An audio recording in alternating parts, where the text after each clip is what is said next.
Halo, di sini perkenalkan nama saya Teguh Dwi Julianto.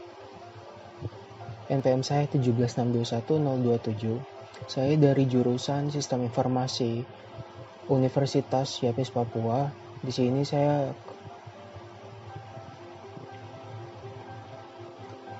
di angkatan tahun 2017 di kelas A1.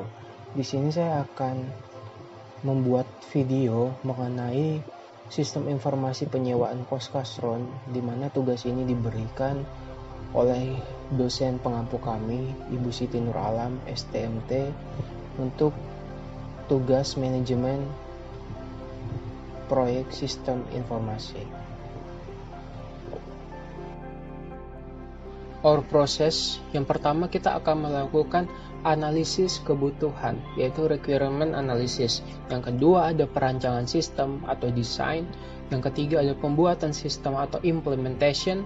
Yang keempat ada pengujian sistem. Dan yang terakhir adalah perubahan dan pemeliharaan sistem atau evaluation and maintenance. Kita masuk ke yang pertama, bagian definisi project. Teknologi dan informasi saat ini merupakan kebutuhan manusia di dalam melakukan berbagai kegiatan. Dengan menggunakan piranti teknologi informasi yang tepat, maka akan dihasilkan informasi yang sesuai dengan kebutuhan, sehingga keputusan dapat diambil dengan cepat. Dalam bidang properti untuk komoditi sewa rumah kos dan rumah kontrakan salah satunya. Rumah kos Kasron merupakan salah satu kos yang ada di daerah Jayapura. Rumah kos Kasron masih menggunakan cara konvensional dalam mempromosikan kosannya yang berdampak dalam penyebaran informasi yang kurang efektif. Untuk itu dibutuhkan sebuah sistem penyewaan baru, yaitu sistem informasi penyewaan rumah kos Kasron yang digunakan untuk mempermudah proses promosi dan informasinya akan lebih update. Terus tahapan kegiatan, yang pertama ada tahapan perencanaan, yaitu membuat perencanaan terhadap pekerjaan dan menyediakan dasar untuk mendapatkan sumber daya atau research yang dibutuhkan untuk memperoleh solusi.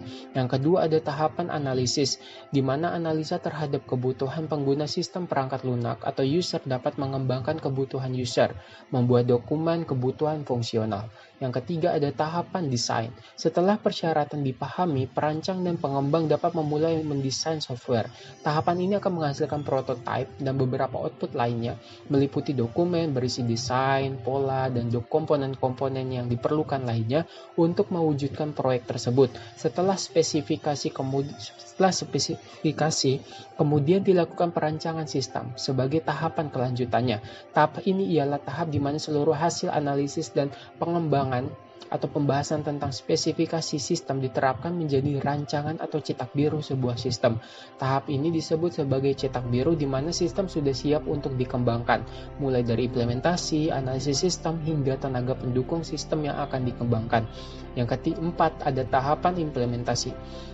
Di tahapan ini sistem sudah dibuat, diuji coba, dan juga dipastikan akan bekerja optimal. Setelah tahap pembuatan selesai, dilakukan implementasi dan pemeliharaan oleh pengguna. Pemeliharaan sangat penting untuk memastikan sistem bekerja dengan optimal setiap saat. Selanjutnya ada tahap pengujian. Sesudah sistem selesai diimplementasi, sistem harus melakukan pengujian sebelum digunakan atau dikomersialisasikan. Tahap pengujian sistem harus dijalankan untuk mencoba apakah sistem yang dikembangkan dapat bekerja optimal atau tidak. Pada tahap ini ada beberapa hal yang harus diperhatikan, seperti kemudahan penggunaannya sampai pencapaian tujuan dari sistem yang sudah disusun sejak perancangan sistem dilakukan. Jika ada kesalahan, tahap pertama hingga keempat harus diperbarui, diulangi, ataupun dirombak total. Yang terakhir ada tahap pengembangan atau pemeliharaan. Jika diperlukan, pemeliharaan sistem yang sudah dibuat sangat penting untuk referensi di kemudian hari. Pemeliharaan ialah tahap akhir yang menjadi permulaan fase yang baru, yaitu penggunaan sistem tersebut. Nah, ini ada jadwal pengerjaannya. Yang pertama, kita akan melakukan planning di bulan Maret 2020. Terus setelah melakukan planning, kita akan melakukan analisis di bulan Maret hingga April 2020. Yang ketiga ada desain yang akan dilakukan di bulan Mei 2020. Implementasi pun sama, dan juga pengujian sistem yang akan dilakukan di bulan Mei 2020. Untuk pengembangan dan pemeliharaan sistem saat ini masih belum dibutuhkan ya. Terus ada konfirmasi kebutuhan hardware yang akan kita gunakan saat ini, yaitu laptop dengan spesifikasi sebagai berikut. Windows 10 Home Single Language, yaitu dengan model laptop VivoBook 14 Asus Laptop X441MA dengan prosesornya Intel Core N4000 dengan CPU-nya 1,10 GHz dan 1,1 GHz dengan memiliki RAM 4 GB dengan tipe sistemnya 64 bit. Terus software yang akan kita gunakan di sini ada Dreamweaver CS6, ada Microsoft Word, terus juga ada aplikasi SAM. Ketersediaan staffnya yaitu saya sendiri Teguh Dwi Julianto sebagai analisis, designer, dan juga programmer. Yang kita masuk ke bagian yang pertama yaitu requirement analysis atau analisis kebutuhan. KOS merupakan salah satu penyedia jasa penginapan atau tempat tinggal sementara yang terdiri dari beberapa kamar dan setiap kamar memiliki beberapa fasilitas yang ditawarkan atau disediakan dan juga mempunyai harga yang telah ditentukan oleh pemilik kos. Sedangkan lama waktu penyewaan ditentukan sendiri oleh si penyewa kamar. Di Jayapura sendiri sudah sangat banyak terdapat kos. Salah satunya adalah kos kasur ini yang terletak di Jalan Karang Taruna Waena. Setiap tahun banyak mahasiswa baru atau pekerja yang masuk ke institusi lembaga pendidikan tinggi maupun perkantoran di kota ini, baik itu berasal dari dalam kota maupun dari luar kota Jayapura. Orang-orang yang berasal dari luar kota tentunya membutuhkan tempat tinggal, baik itu menumpang di rumah keluarga ataupun tinggal di kos ataupun di kontrakan. Banyaknya mahasiswa atau pekerja dari luar kota mengakibatkan maraknya bentuk usaha rumah atau kontrakan ataupun kos. Calon penghuni yang akan memiliki kos atau kontrakan sebagai tempat tinggalnya memerlukan informasi yang benar, akurat, dan juga lengkap mengenai kos kontrakan ini. Mahasiswa biasanya menggunakan cara konvensional yang lama. Untuk memudahkan calon pengguna dalam mencari tempat kos atau kontrakan diperlukan adanya sistem informasi kos berbasis web sehingga memudahkan pencarian kos untuk mengetahui informasi mengenai kos kasrun itu. Berdasarkan masalah di atas, penulis memandang penting untuk melakukan penelitian yang berjudul Sistem Informasi Penyewaan Kos Kasrun. Kita masuk ke bagian 2 yaitu desain atau perancangan sistem. Yang pertama ada pemodelan logika, yaitu mendesain logika yang akan ada pada sistem. Yang pertama ada flowchart, yaitu suatu bagan dengan simbol-simbol tertentu yang menggambarkan urutan proses secara mendetail dan hubungan antara suatu proses atau instruksi dengan proses lainnya dalam suatu program. Di sini ada bentuk flowchart di mana mulai setelah itu login. Jika sebagai admin maka mendapatkan akses ke halaman utama admin dan dapat masuk ke halaman laporan pemesanan dan juga laporan input kamar. Jika tidak atau sebagai user, maka user akan masuk ke halaman user yang berisi kamar, fasilitas, dan juga about. User pun dapat melakukan penyewaan kamar dengan menginputkan data. Data yang telah diinputkan tersebut akan masuk ke database, setelah itu bisa dicetak menjadi sebuah laporan dan selesai. Terus yang kedua ada data flow diagram atau tingkatan tertinggi dalam DFD dan biasanya diberi nomor 0.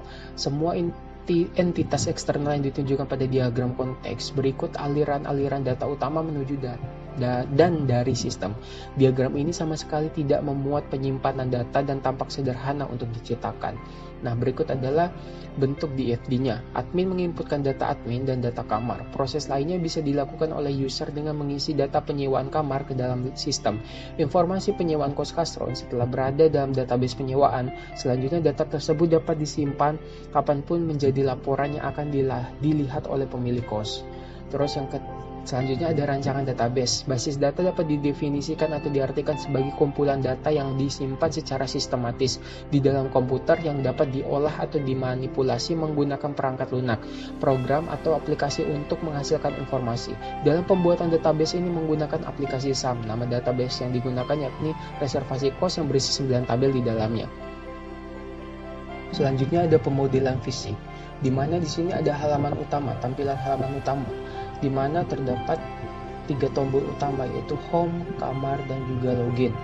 Di bawah halaman utama pun terdapat 3 keterangan yaitu about, kamar, dan juga lokasi. Di bagian tengah ada foto dengan tulisan selamat datang di rumah kos. Yang selanjutnya ada halaman kamar, di mana di halaman kamar ini berisi mengenai jenis kamar yang ada di rumah kos tersebut.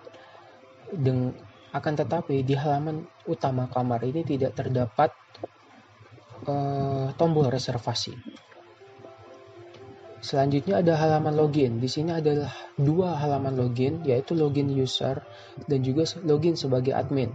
Di bagian login sebagai user terdapat dua tombol yang harus diisi, yaitu username dan juga password. Jika teman-teman tidak memiliki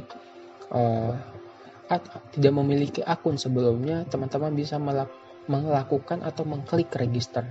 Selanjutnya ada login admin, di mana terdapat juga dua keterangan yang harus diisi, yaitu username dan password sebelum melakukan login.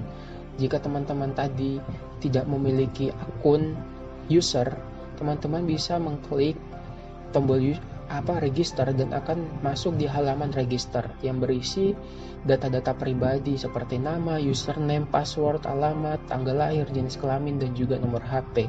Setelah teman-teman melakukan pengisian tersebut, teman-teman klik aja daftar dan akan masuk ke halaman login sebelumnya. Terus kita masuk ke halaman utama admin, di mana di sini terdapat 4 tombol utama, yaitu home, laporan pemesanan, input kamar, dan juga logout. Di sini pun terdapat tombol untuk melakukan balas komentar di bagian bawah websitenya. Terus, ini merupakan tampilan halaman balas komentar, yang dimana nantinya akan muncul di halaman about user. Selanjutnya ada halaman laporan pemesanan, di mana laporan pemesanan ini berisi mengenai laporan-laporan pemesanan dari user. Jadi jika user sudah melakukan login dan ingin melakukan penyewaan kamar dan sudah melakukan proses pengisian data penyewaan kamar, nanti data tersebut akan masuk di halaman laporan pemesanan ini. Selanjutnya ada halaman input kamar, di mana halaman input kamar ini berfungsi untuk admin mengisi ataupun mengupdate data kamar yang baru. Misalkan kamar 1 yang sebelumnya berjumlah tersedia 1 kamar, karena sudah ada yang memesan, jadi admin dapat mengupdate jumlah kamar yang tersedia. Selanjutnya ada halaman utama user. Berbeda dari halaman utama admin tadi, di sini terdapat 5 tombol, yaitu tombol home, kamar, fasilitas, about, dan juga logout. Nah, kita masuk di halaman about. Di sini berisi mengenai penjelasan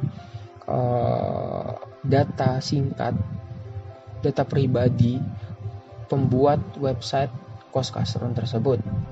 Terus di tombol selanjutnya yaitu fasilitas, berisi mengenai fasilitas-fasilitas yang ada di rumah Koskastron. Terus ada kamar yang berisi jenis-jenis kamar yang tersedia di rumah Koskastron, dan di sini bisa melakukan reservasi.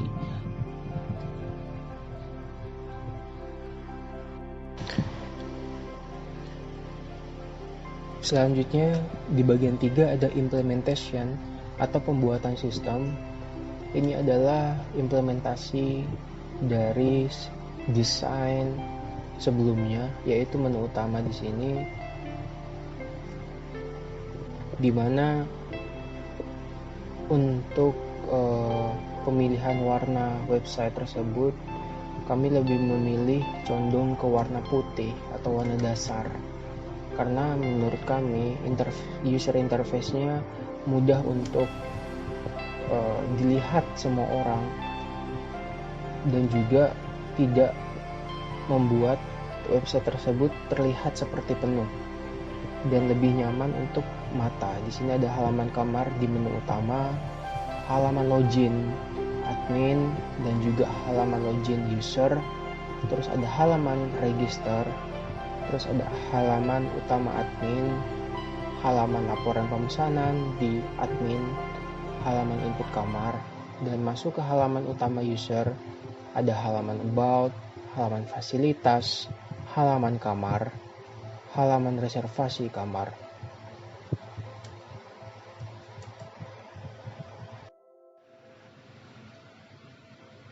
Oke, kita masuk ke bagian yang keempat, yaitu melakukan testing atau pengujian sistem.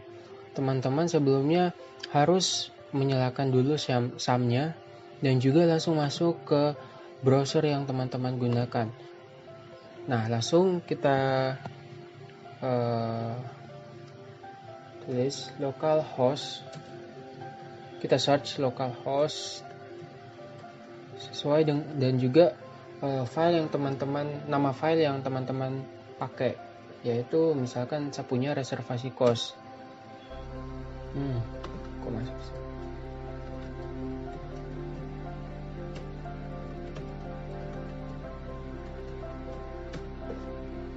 Nah, setelah teman-teman melakukan search, nanti akan muncul website yang teman-teman buat sebelumnya. Di website ini terdapat halaman utamanya yang berisi 3 tombol menu, yaitu menu home, kamar, dan juga login. Di menu kamar berisi tentang jumlah kamar dan juga jenis-jenis kamar yang terdapat di dalam rumah kos Kasron tersebut. Nah, tetapi di sini tidak terdapat tombol reservasi, jadi tidak bisa melakukan reservasi. Jika ingin melakukan reservasi, teman-teman harus login di login user. Nah, jika kita misalkan login menggunakan username SAF10, passwordnya 12345. Jika teman-teman tidak memiliki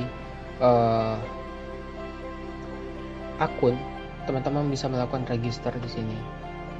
Nah, setelah kita melakukan login, nanti akan masuk di halaman utama user, yang dimana kita bisa tadi melakukan reservasi. Di halaman utama user ini terdapat 5 menu utama, yaitu home, kamar, fasilitas, about, dan juga logout. Nah, di sini juga kita langsung cek di about.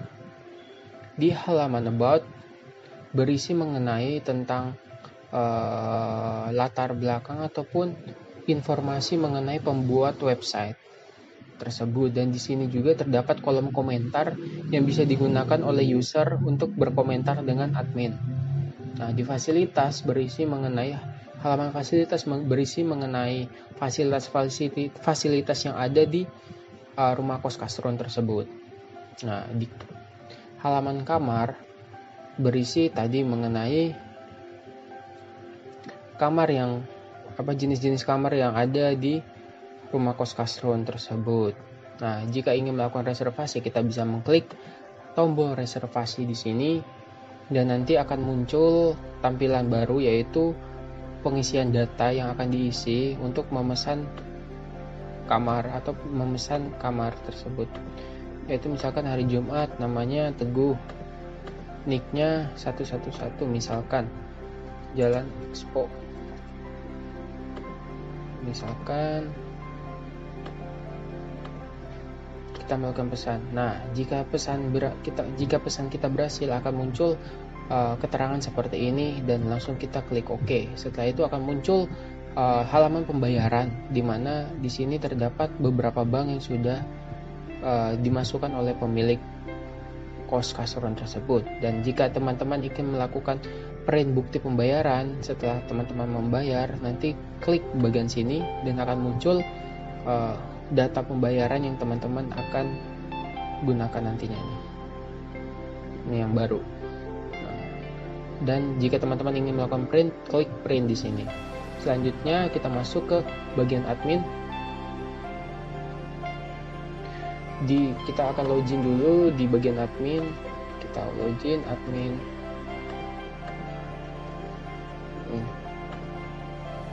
Nah, di bagian admin ini terdapat 4 tombol, yaitu home, laporan pemesanan, input kamar, dan juga logout. Nah, di laporan pemesanan berisi mengenai laporan-laporan pemesanan sebelumnya. Nah, jadi jika user melakukan pemesanan, nanti laporannya akan masuk di halaman laporan pemesanan admin ini.